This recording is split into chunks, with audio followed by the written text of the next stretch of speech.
Hello, আসসালামু আলাইকুম everyone. আশা করি সবাই অনেক ভালো আছেন। তো বরাবরের মতো চলে আসলাম আজকে নতুন আরো একটি ভিডিও নিয়ে। আজকের এই ভিডিওতে আমরা আলোচনা করব বেলজিয়ামের স্টুডেন্ট ভিসা সম্পর্কে। তো আজকে আমার চ্যানেলে যারা নতুন রয়েছেন অনুরোধ রইল চ্যানেলটি সাবস্ক্রাইব করার, আর যারা ফেসবুক পেজ থেকে দেখছেন অনুরোধ রইল পেজটি ফলো করে দেওয়ার। তো চলুন দেরি না করে চলে যাই আজকের মূল ভিডিওতে।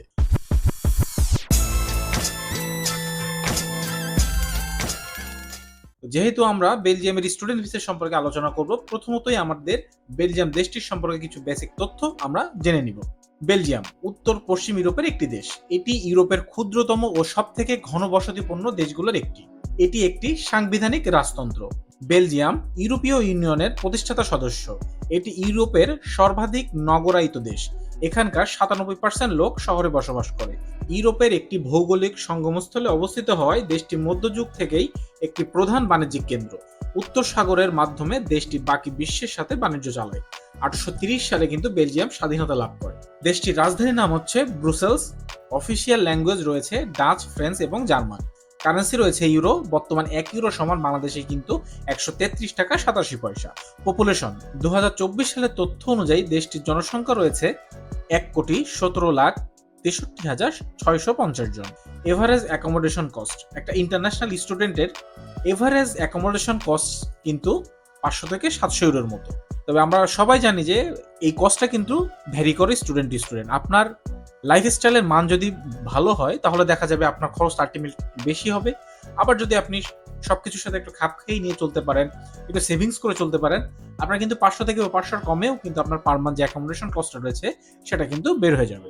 ইন্টারন্যাশনাল স্টুডেন্ট কাউন্ট, প্রতি বছর প্রায় 54,000 ইন্টারন্যাশনাল স্টুডেন্ট বেলজিয়ামে কিন্তু পাড়ি জমায় দেশটি থেকে উচ্চশিক্ষা গ্রহণ করার জন্য। চলে যাচ্ছি পরবর্তী স্লাইডে। তো এখন আমরা দেখব আমরা উচ্চশিক্ষার জন্য বেলজিয়ামকে কেন বেছে নিব। প্রথমতই বেলজিয়াম যেহেতু একটি সেনজেনভুক্ত কান্ট্রি, আপনারা একটিমাত্র ভিসা দিয়ে কিন্তু বাকি আরো 28টি দেশ ইজিলি আপনারা ঘুরতে পারবেন।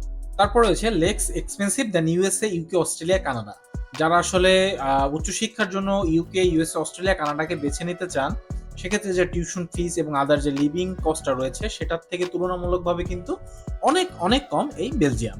তারপর রয়েছে হাই ভিসা সাকসেস রেশিও। তারপর রয়েছে ইউরোপের অন্যান্য কান্ট্রিতে যেমন 13 বছরের এডুকেশনাল এক্সপিরিয়েন্সের প্রয়োজন হয়, বেলজিয়ামে কিন্তু আপনার 13 বছরের যে এডুকেশনাল এক্সপিরিয়েন্স এটার প্রয়োজন নাই। এখানে কোনো আপনার ব্যাংক স্টেটমেন্টের প্রয়োজন হচ্ছে না। আপনি স্পাউস সহ কিন্তু আবেদন করতে পারছেন এবং স্পাউসরা কিন্তু সেখানে ফুল টাইম কাজ করার সুযোগ সুবিধা পেয়ে যায়। বর্তমানে বেলজিয়ামে কিন্তু বেশ ভালো জব অপরচুনিটিস রয়েছে। তুলনামূলকভাবে টিউশন ফিস অনেক কম। খুব ইজিলি কিন্তু আপনি বেলজিয়ামে পিআর এর জন্য আবেদন করতে পারবেন। তাছাড়া কিন্তু এখানে স্টাডি গ্যাপও অ্যাকসেপ্টেড রয়েছে। চলে যাচ্ছি পরবর্তী স্লাইডে। এখন আমরা দেখি ডিগ্রিজ অ্যাভেলেবেল ইন বেলজিয়াম। এখানে ব্যাচেলার ডিগ্রি সাধারণত 3 থেকে 4 বছরের হয়ে থাকে। আর যাদের এইচএসসি সিজিপিএ মিনিমাম 3 রয়েছে তারা কিন্তু খুব ইজিলি আবেদন করতে পারছেন। আর যত ভালো রেজাল্ট থাকবে তত দেখা যাবে যে আপনার র্যাঙ্কফুল ইউনিভার্সিটিতে কিন্তু আবেদন করতে পারবেন। আর যারা কিনা স্কলারশিপ সহ আবেদন করতে চান তাদের ক্ষেত্রে কিন্তু এই ভালো রেজাল্টটা কিন্তু খুবই গুরুত্বপূর্ণ। তারপর রয়েছে মাস্টার্স। মাস্টার্স সাধারণত 1 থেকে 2 বছরের হয়ে থাকে। এক্ষেত্রে মিনিমাম ব্যাচেলরের সিজিপি থাকা লাগবে 2.50। আর আপনারা আপনাদের ব্যাচেলর এবং মাস্টার্স ডিগ্রি কমপ্লিট করার পরে কিন্তু 1 বছরের জব সার্চ ভিসাও পেয়ে যাচ্ছেন। আমি 3টা লিঙ্ক দিয়ে রেখেছি, লিঙ্কগুলো আমার ডিসক্রিপশন বক্সেও থাকবে। আপনারা কিন্তু সেখান থেকে সরাসরি ক্লিক করে এই বিস্তারিত তথ্যগুলো দেখে নিতে পারছেন। স্টাডিং বেলজিয়াম এডুকেশন যে পোর্টালটা রয়েছে এই পোর্টালে আপনারা ভিজিট করলে খুব ইজিলি কিন্তু আপনারা সেখান থেকে আবেদন করতে পারবেন। তারপর আপনাদের ইমিগ্রেশনের জন্য কি কি তথ্যের প্রয়োজন হবে, কি কি ডকুমেন্টস লাগবে সেটাও কিন্তু আপনারা এই ইমিগ্রেশন পোর্টাল লিঙ্কে ভিজিট করে সেখান থেকে দেখে নিতে পারবেন। আর যারা কিনা স্কলারশিপ সহ আবেদন করতে চান, স্কলারশিপের জন্য আবেদন করতে চান বেলজিয়ামে, তারা কিন্তু এই নিচে যে স্কলারশিপ লিঙ্ক রয়েছে এখান থেকে ক্লিক করে আপনারা বিস্তারিত তথ্য দেখে নিতে পারছেন। তো চলে যাচ্ছি পরবর্তী স্লাইডে। এখন আমরা দেখি documents required to apply in Belgium. প্রথমতই প্রয়োজন হবে আপনার পাসপোর্ট। অবশ্যই খেয়াল রাখবেন আপনাদের পাসপোর্টের মেয়াদ যেন অ্যাটলিস্ট আবেদন করার আগ থেকে 6 মাস হয়ে থাকে। তারপরে প্রয়োজন হবে আপনার ইউরোপাস ফরম্যাটের 2টা ছবি। এটা আপনারা গুগল সার্চ করলেই আপনারা এই ফরম্যাটটা পেয়ে যাবেন, বা ভালো কোনো স্টুডিওতে যেয়ে যদি আপনারা বলেন যে ইউরোপ ফরম্যাটের আপনার ফটোগ্রাফসের প্রয়োজন, তারা কিন্তু সেভাবে আপনার এই ফটোগ্রাফটা রেডি করে দিবে। তারপরে প্রয়োজন হবে আপনার সকল একাডেমিক ডকুমেন্টস তথা সার্টিফিকেট এবং মার্কশিট। অবশ্যই অবশ্যই আপনাদের ডকুমেন্টসগুলো কিন্তু ধাপে ধাপে লিগ্যালাইজ করাইতে হবে। প্রথমত আপনার education board, then education ministry, then foreign ministry, then Belgium consulate office থেকেও কিন্তু আপনার ডকুমেন্টসটা লিগ্যালাইজ করাইতে হবে। যারা মাস্টার্সের জন্য আবেদন করবেন তারা আপনাদের ব্যাচেলর যে সার্টিফিকেট রয়েছে এটা আপনাদের স্ব ইউনিভার্সিটি থেকে কিন্তু লিগ্যালাইজ করাবেন। পরবর্তীতে সেই ডকুমেন্টসটা কিন্তু আপনাকে বেলজিয়াম কনসুলেট থেকেও আবার লিগ্যালাইজ করাইতে হবে। এবং যারা ন্যাশনাল ইউনিভার্সিটির স্টুডেন্ট রয়েছেন তারা কিন্তু আপনাদের যে গাজীপুরে যে মেন ক্যাম্পাস রয়েছে সেখান থেকেই কিন্তু আপনাদের ডকুমেন্টসটা লিগ্যালাইজ করে আনতে হবে। তারপরে প্রয়োজন হবে আপনার আইএলটিএস স্কোরের। এক্ষেত্রে যারা ব্যাচেলরে আবেদন করবেন তারা 6 থেকে 6.5 হলে আপনারা মোটামুটি ভালো ইউনিভার্সিটি এবং সাবজেক্ট পেয়ে যাবেন। আর যারা মাস্টার্স রয়েছেন তারা 6 থেকে 6.5 আইএলটিএস বা তাছাড়া আপনারা কিন্তু ডুওলিঙ্গো দিয়েও আপনারা আবেদন করতে পারছেন। এক্ষেত্রে ডুওলিঙ্গো স্কোর 100 থেকে 120 হলে বেলজিয়ামে কিন্তু আপনারা এমওয়াই দিয়ে আবেদন করার কোনো সুযোগ থাকছে না। আর প্রত্যেকটা ইউনিভার্সিটির এবং সাবজেক্ট ওয়াইজ কিন্তু এই স্কোরটা ভ্যারি করে, সুতরাং অবশ্যই আপনারা আবেদন করার আগে কিন্তু আপনারা ইউনিভার্সিটির ওয়েবসাইট ভিজিট করে আপনার যে মিনিমাম স্কোরটা রয়েছে সেটা কিন্তু আপনারা দেখে নেবেন। তবে যদি আপনার 6.5 থাকে তাহলে মোটামুটি আপনি সব জায়গাতে আবেদন করতে পারছেন, এবং মাস্টার্সের ক্ষেত্রে 120 থাকলে মোটামুটি সব ইউনিভার্সিটিতে আপনারা কিন্তু ইজিলি আবেদন করতে পারছেন। তারপরে প্রয়োজন হবে 2টা রিকমেন্ডেশন লেটার। এটা হচ্ছে আপনার লাস্ট যে একাডেমিক ইনস্টিটিউশন রয়েছে সেখান থেকে আপনি 2টা টিচারের কাছ থেকে আপনার এই রিকমেন্ডেশন লেটারটা কিন্তু কালেক্ট করবেন। প্রয়োজন হবে ইউরোপাস সিভি। যাদের ইউরোপাস সিভি সম্পর্কে কোনো আইডিয়া নেই, আমার চ্যানেলে কিন্তু অলরেডি একটা ভিডিও রয়েছে আপনারা কিভাবে ইউরোপাস সিভি বানাবেন, সেখান থেকে কিন্তু আপনারা ইউরোপাস সিভি সম্পর্কে বিস্তারিত তথ্যটা দেখে নিতে পারছেন। প্রয়োজন হবে এসওপি, স্টেটমেন্ট অফ পারপাস।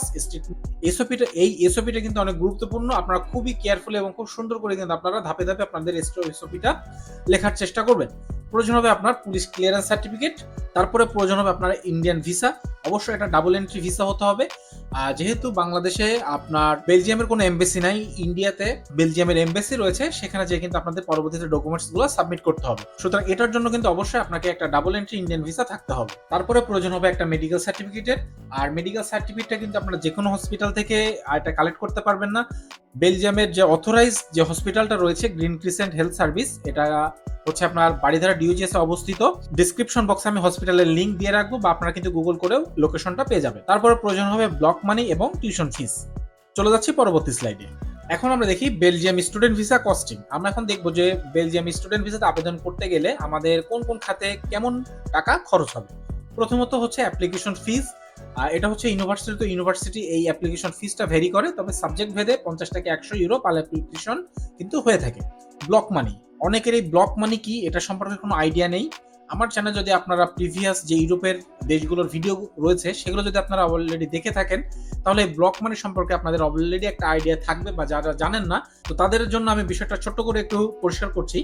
এটা হচ্ছে ব্লক মানি হচ্ছে অন কাইন্ড অফ ব্যাংক স্টেটমেন্টের মতোই। ইউরোপের কিছু কিছু দেশ রয়েছে যারা কিনা কোনো ব্যাংক স্টেটমেন্ট গ্রহণ করে না, তারা এই ব্লক মানিটা চায়। তার মানে হচ্ছে এই যে 11,000 ইউরো, এই টাকাটা আপনি বেলজিয়ামের একটা ব্যাংকের অ্যাকাউন্টে টাকাটা রাখবেন অ্যাজ অ্যান আপনার লিভিং কস্ট।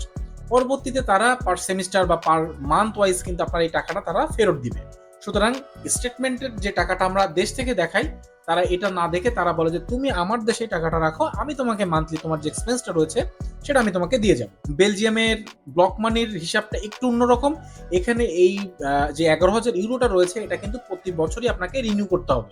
সুতরাং প্রতি মাসে যে টাকাটা পাচ্ছেন এই টাকাটা আপনি খরচ করবেন, এই টাকাটা অন্য একটা ব্যাংকে রাখবেন, তাহলে প্রতি মাসে আপনি যে টাকাটা পাচ্ছেন সেই টাকাটা আবার পরবর্তী বছরের জন্য আপনার কাছে কিন্তু গচ্ছিত থাকবে। তো এভাবেই আপনাকে ব্লক মানিটা কিন্তু 11,000 পার ইয়ার আপনাকে শো করতে হবে। তারপরে প্রয়োজন হবে কন্ট্রিবিউশন ফি, যেটা রয়েছে বর্তমানে 297 ইউরো। এমবেসি ফি রয়েছে 25,000 থেকে 28,000 টাকার মতো। ইন্ডিয়াতে যে যখন আপনি ভিএফএস এ আপনার ডকুমেন্টসটা সাবমিট করবেন সেক্ষেত্রে আপনার ভিএফএস ফি রয়েছে ইন্ডিয়ান রুপিস হচ্ছে 2263 টাকা plus GST plus tax. VFS এর জন্য আপনাকে ইন্ডিয়ান টাকা প্রায় 3 থেকে 4,000 রুপির মতো কিন্তু খরচ হবে। পুলিশ ক্লিয়ারেন্সের জন্য আপনার খরচ হবে 1,000 থেকে 1,500 টাকা। তারপরে প্রয়োজন হবে আপনার হেলথ ইন্স্যুরেন্স। অনেকেই হেলথ ইন্স্যুরেন্স এবং মেডিকেল সার্টিফিকেটটা কিন্তু গোলায় ফেলেন। হেলথ ইন্স্যুরেন্স আলাদা, আবার আপনার মেডিকেল সার্টিফিকেট কিন্তু আলাদা। মেডিকেল সার্টিফিকেট আপনাকে আলাদাভাবে করতে হবে এবং অবশ্যই আপনাকে একটা হেলথ ইন্স্যুরেন্স কিন্তু পারচেজ করতে হবে। এটার জন্য প্রায় প্রতি বছর আপনাকে 30,000 টাকার মতো কিন্তু আপনার হেলথ ইন্স্যুরেন্সের পারপাসে খরচ হবে। তারপরে প্রয়োজন হবে এয়ার টিকিট। বর্তমানে ঢাকা টু বেলজিয়ামের এয়ার টিকিট রয়েছে 700 থেকে 800 ইউরো। টিউশন ফিস সাবজেক্ট এবং ইউনিভার্সিটি ভেদে আপনারা 4,000 থেকে 9,000 ইউরোর ইউনিভার্সিটি কিন্তু পেয়ে যাবেন। ডকুমেন্টস লিগালাইজেশন, আপনি এডুকেশন বোর্ড বা এডুকেশন মিনিস্ট্রি থেকে যেগুলো করবেন এইগুলোর খরচটা খুবই কম, 500 থেকে 1,000 টাকার মধ্যে আপনার এই ডকুমেন্টগুলো সব লিগালাইজড হয়ে যাবে। কিন্তু বেলজিয়াম কনসুলেটে এই ফিটা কিন্তু অন্যরকম। পার ডকুমেন্টস এখানে আপনাকে 2,000 থেকে 2,500 টাকার মতো খরচ হবে, এবং ডকুমেন্টসগুলো অরিজিনাল সার্টিফিকেট সহ যে ফটোকপিটা আপনি নিয়ে যাবেন, 2 সেট করে ফটোকপি কিন্তু নিয়ে যাবেন। এই ডকুমেন্টসগুলো তারা রেখে দিবে এবং ম্যাক্সিমাম 7 দিনের মধ্যে কিন্তু আপনার এই ডকুমেন্টসগুলো তারা লিগালাইজড করে আপনাকে ফেরত দিবে। তো চলে যাচ্ছি পরবর্তী স্লাইডে। এখন আমরা দেখি পার্ট টাইম জব এবং স্কলারশিপ ইন বেলজিয়াম। বেলজিয়ামে অবশ্যই স্কলারশিপ রয়েছে। আমি পরবর্তী স্লাইডে যে লিঙ্ক দিয়েছি বা ডিসক্রিপশন বক্সে আমার লিঙ্ক থাকবে, আপনারা সেখান থেকে কিন্তু স্কলারশিপের ডিটেলস দেখে নিতে পারছেন। স্টুডেন্টরা এখানে লিগালি কিন্তু 20 ঘন্টা প্রতি সপ্তাহে কাজ করার সুযোগ পেয়ে থাকে। তবে আপনি চাইলে কিন্তু ইললিগালি যে এই 20 ঘন্টার বাইরেও কাজ করার সুযোগ পেয়ে যাবেন। তবে আমি এটা সাজেস্ট করি না, কারণ এটা যখন আপনি বেশি এই 20 ঘন্টার বেশি যখন আপনি জব করবেন তখন কিন্তু দেখা যাবে যে আপনার পড়াশোনার ক্ষতি হবে। আপনার পড়াশোনার হ্যাম্পার না হয় যদি আপনি করতে পারেন সেটা আলাদা ব্যাপার। আর তাছাড়া কিন্তু আপনি যে এখানে যে সেমিস্টার ব্রেক গুলো থাকবে বা হলিডে থাকবে বা সামার ব্রেক বা উইন্টার ভ্যাকেশন যেগুলো থাকবে, ভ্যাকেশন গুলোতে আপনারা কিন্তু ফুল টাইম কাজ করার সুযোগ পাচ্ছেন। পার মান্থ এখানে খুবই ইজিলি পার্ট টাইম জব করে আপনারা কিন্তু 1500 থেকে 2000 ইউরো পর্যন্ত ইনকাম করতে পারবেন। বেলজিয়ামে কিন্তু বর্তমানে বেশ ভালো পার্ট টাইম জবের সুযোগ এবং সুবিধা রয়েছে। স্টুডেন্টরা খুবই ইজিলি কিন্তু এই ফুড ডেলিভারি রিলেটেড জবগুলো কিন্তু তারা পেয়ে যায়। চলে যাচ্ছি পরবর্তী স্লাইডে। এখন আমরা দেখি অ্যাডমিশন প্রসেস। বেলজিয়ামে কিন্তু মূলত দুইটা ইনটেক রয়েছে। প্রথমটা হচ্ছে সেপ্টেম্বর ইনটেক এবং হচ্ছে ফেব্রুয়ারি ইনটেক। তো এই ইনটেকের 3 থেকে 4 মাস বা 5 মাস আগে থেকে কিন্তু আপনার প্রসেসটা শুরু করতে হবে। তো সমস্ত ডকুমেন্টস নিয়েই কিন্তু আপনি 3-4 মাস হাতে সময় রেখেই কিন্তু অ্যাপ্লিকেশন প্রসেসটা শুরু করবেন। তো প্রথমতই আপনি আপনার ইউনিভার্সিটি এবং সাবজেক্ট সিলেক্ট করে আপনি আবেদন করবেন। দেন অ্যাপ্লিকেশন শেষ করে অ্যাপ্লিকেশন ফি দিবেন এবং আপনার যে যাবতীয় ডকুমেন্টসগুলো রয়েছে সেই ডকুমেন্টসগুলো আপলোড করে দিবেন তাদের পোর্টালে। এটার পরপরই আপনি কিন্তু একটা অফার লেটার পেয়ে যাবেন। এই অফার লেটার চলে আসা মানেই কিন্তু ইউনিভার্সিটি আপনাকে অ্যাকসেপ্ট করেছে। তো অফার লেটার চলে আসার পরে আপনার কাজ হবে ব্লক মানি সেন্ড করা এবং 1 বছরের টিউশন ফিস ইউনিভার্সিটিকে পাঠানো। এক্ষেত্রে ইউনিভার্সিটি আপনাকে অ্যাকাউন্ট ডিটেলস পাঠাবে, সেই অ্যাকাউন্ট ডিটেলসেই কিন্তু আপনি একটা স্টুডেন্ট ফাইল ওপেন করে বাংলাদেশ থেকে খুবই ইজিলি বেলজিয়ামের সেই ইউনিভার্সিটিতে আপনার 1 বছরের যে টিউশন ফিস রয়েছে সেটা এবং আপনার ব্লক মানি যে 11,000 ইউরো এটা কিন্তু আপনাকে পাঠাতে হবে। তো এই টিউশন ফিস এবং ব্লক মানি অ্যাকাউন্টে টাকাটা পাঠানোর পরে ব্যাংক থেকে কিন্তু আপনাকে একটা রিসিপ্ট দিবে। অবশ্যই এই রিসিপ্টটা গুছিয়ে রাখবেন, পরবর্তীতে ইউনিভার্সিটিকে এই রিসিপ্টটা মেইল করবেন। দেন তারা ফাইনালি কিন্তু আপনাকে অফার লেটার পাঠাবে। তো পরবর্তীতে এই ফাইনাল অফার লেটার পাওয়ার পরেই কিন্তু সমস্ত ডকুমেন্টসগুলো নিয়ে আপনাকে ইন্ডিয়াতে পাড়ি জমাতে হবে বেলজিয়ামের ভিএফএস ফেস করার জন্য। তো সেখানে আপনার ডকুমেন্টসগুলো দিয়ে আপনি কিন্তু আবার দেশে চলে আসবেন।